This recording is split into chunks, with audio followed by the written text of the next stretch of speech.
Artinya zaman kita hidup pun sebenarnya kita tidak bisa ngelola kehidupan itu, tidak bisa. Nah kalau sama nggak bisa, nanti setelah mati juga tidak bisa. Ya sudah, ketika kita hidup yang ngelola juga Allah, ketika mati juga yang ngelola. Bedanya apa? Nah, ini di sini terus kita dilatih inna sholati wa nusuki wa mahyaya wa mamati lillahi rabbil alamin.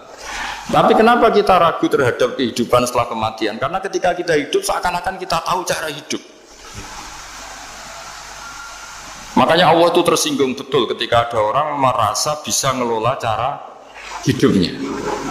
Makanya kata Allah, kalau gojlok orang-orang yang kepedean itu, kalau kamu top, mbok jangan mati. Itu falaula in kuntum ghairu madinin tarji'unaha in kuntum shadiqin. Kalau kamu merasa top itu jangan mati. Di mana-mana mati itu tidak top. Falaula idza balaghatil khulqum wa antum khina idin tanzur. Mbok ketika nyawa kamu sudah sampai kerongkongan, kamu tarik lagi supaya kamu tidak mati. Mati itu tidak top. Katanya kamu top kok. Mati.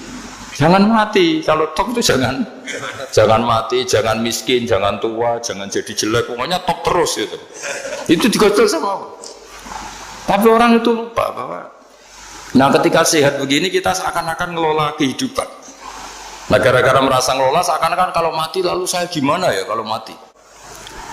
Nah cara berpikir masyarakat gini, kalau kampung ini mau dibalik sama Allah, mau ada adab, logikanya yang tahu akan ada adab itu pasti sudah pergi.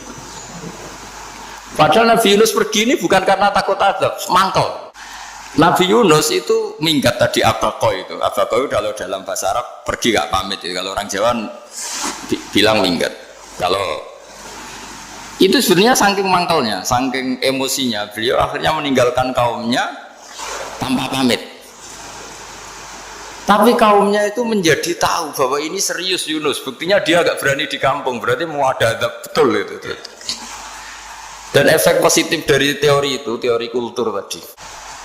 Akhirnya mereka tobat. Saat itu juga mereka wiridan di lapangan, terus semua kesalahannya diselesaikan. Sampai ada rumah yang sudah dibangun permanen karena di tanah tetangga, dirobohkan saat itu juga. Bahkan ada batu yang dulu nyuri, satu dua batu yang dulu hasil nyuri, saat itu juga dirobohkan, dikembalikan sama hari itu semua kedoliman diselesaikan. Ini penting saya utarakan, jadi tobat itu tidak hanya istighfar. Kalau istighfar ribet, tobatnya orang punya utang terus istighfar gitu kan ribet. Kan ribet itu. Ada punya utang terus minta maaf itu kan ribet itu. Harus diselesaikan itu. Tobat. Tobat diterima sama Allah. Batas akhir finish dari harusnya ada adab, misalnya Senin, Selasa, Rabu, harusnya Rabu itu sudah kena adab. Ternyata Rabu itu tidak kena adab. Nabi Yunus sebetulnya juga penasaran kampungnya itu kena adab tidak. Dilihat dari jauh ternyata tidak. Tambah kecewa dia. Gitu.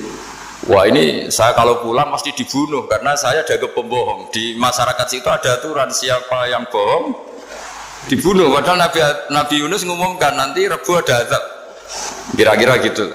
Ternyata Rebu itu tidak ada adab, makanya dia sudah di batas kampung kembali minggat lagi karena nanti pulang pasti dibunuh karena dia ada kebohong.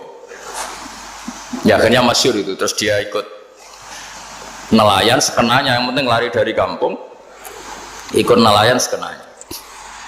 Zaman itu, ini saya ulang lagi zaman itu. Nanti ini efeknya nanti ke tauhid. Zaman itu para nelayan tuh kayak sepakat. Kalau ada kapal atau perahu kok mau tenggelam, itu pasti ada yang minggat. Hanya minggat itu pergi tidak terhormat itu. Terus fasahama fakana minal mudkhadin. Nah dulu tuh orang sudah punya peradaban. Ini cerita kultur, sudah punya peradaban. Punya peradaban. Ya sekarang gini, kalau nyemplungkan salah satu kan tidak adil diundi. Ternyata yang keluar dia Nabi Yunus. Terus mereka tahu ini orang nggak pantas dikorbankan karena Nabi di mana-mana itu ganteng. Memang Allah itu punya sunat unik. Nabi itu harus paling ganteng di kampungnya, nasabnya juga harus paling baik, kabar-kabarnya juga istrinya harus paling cantik. Itu memang aturannya gitu. Nggak tahu saya. Dulu saya juga janggal. Kenapa Nabi aturannya harus gitu? Tak angen-angen di pemimpin elek ya isin itu maksudnya. Kalau pemimpin dia masak keriting itu kan piye gitu rasanya itu. Jadi Nabi itu pasti itu paling ganteng di kampungnya, terus dari nasab ya terbaik, terus rata-rata istrinya itu ya selain solihah itu ya paling ganteng. Karena ya dibully kan, sawar tidak jadi Nabi, bujone elek kan ya ribet kalau misalnya ada yang bully gitu kan juga ribet. Singkat cerita terus dia akhirnya ditenggelamkan, dibuang karena beliau seorang nabi. Faltaqamahul khut, beliau ditelan ya. Iltiqam itu tidak digigit, ditelan ya. Karena ditelan beliau tidak mengalami dikunyah, ditelan. Iltiqam itu ditelan. Karena beliau seorang nabi, di dalam batnil khut itu di perut itu dia wiridan, dan barokahnya wiridan itu perut ikan ini menjadi masjid. Dia nyaman di situ, nyaman karena terus ngalami karomah lah. Andekan wali itu ngalamin karomah. Nah, kesimpulan dari cerita ini itu apa? Masyarakat itu akan selalu dengan kulturnya sendiri. Para nabi juga punya kultur sendiri. Dan Allah yang ngelola itu semua. Saya ulang lagi, Allah yang ngelola itu semua. Makanya terus dua kultur ini kalau Allah menghendaki itu gampang sekali. Akhirnya yang terjadi apa? Nabi Yunus jadi kasih sanksi Allah karena pergi tidak pamit. Masyarakatnya justru enggak karena tobat. Dan tobatnya masyarakatnya ini karena kekeliruan Nabi Yunus. Keliru dengan makna bukan dosa. Andai kan Nabi Yunus saat itu kok di rumah ingin menyaksikan adab, itu masyarakat mesti gak percaya kan ada adab. Mau ada adab kok dia di rumah gitu. Jadi unik, Allah cara ngelola masyarakat itu unik. Nah, dari keunikan-keunikan cara Allah ini kemudian lahirlah ilmu yang bernama ilmu tauhid, ilmu tawakal, ilmu pasrah nang pangeran gitu. Karena kemarin pas Pak Yusuf sama Bu Sulis sowan saya itu tak beri cerita agama itu milik Allah. Jika teori yang dikatakan manusia itu ya teori saja, tetap semua itu di tangan Allah. Ya saya saat itu cerita, misalnya saya ditanya, ini besi, materi besi dengan kaca itu kuat mana? Mesti kita menjawab kuat besi. Tapi saya yang mengendalikan besi dan kaca. Ternyata saya punya merencanakan menghancurkan besi, menetapkan kaca ini tak simpan, akhirnya puluhan tahun. Yang ini saya rencanakan saya hancurkan gitu. Andai kan si yang menjawab tadi tahu rencana saya, mesti kuat bilang kuat kaca. Gitu. Makanya contoh paling gampang tadi, dinosaurus itu hewan paling kuat malah musnah. Pitik yang nggak kuat sampai sekarang. Karena Allah bikin dinosaurus itu punya rencana dihancurkan ya. Sementara ayam enggak, gue rame-rame dunia gitu. Sehingga ya sudah. Nah, agama itu seperti itu. Agama itu sesuai rencana Tuhan. Sehingga ini cerita Nabi. Sehingga Nabi itu kadang nggak tahu bedanya antara sesuatu yang punya data, punya perangkat-perangkat untuk menuju A misalnya, itu nggak tahu bedanya. Jadi kalau Nabi ditanya misalnya gini, onta itu lahir dari betinanya, dari indukannya bisa, ya bisa. Lahir dari batu, jawabnya ya bisa. Kalau dia seorang Nabi pasti jawab bisa. Jadi kalau Nabi ditanya, mata air itu keluar dari bumi kedalaman 7 meter, bisa. Keluar dari sini, dari meja, jawabannya ya bisa.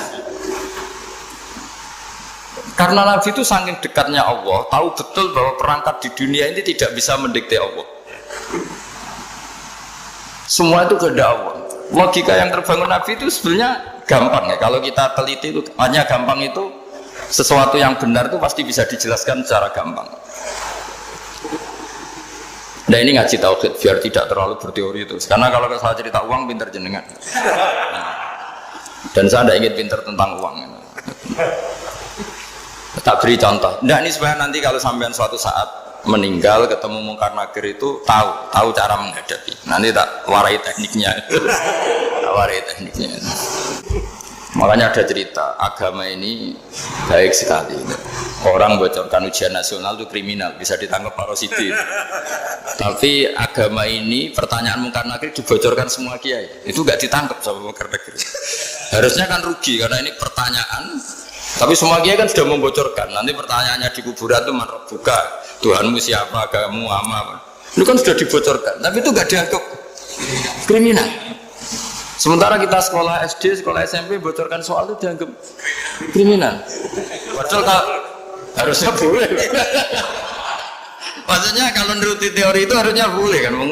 Mau pertanyaan mungkar nakir saja dibocorkan kan? Ada dasarnya kan? Ya tapi kan tidak ada itu. Harusnya boleh. Tapi kan terjadi gak ujian kalau dibocorkan itu.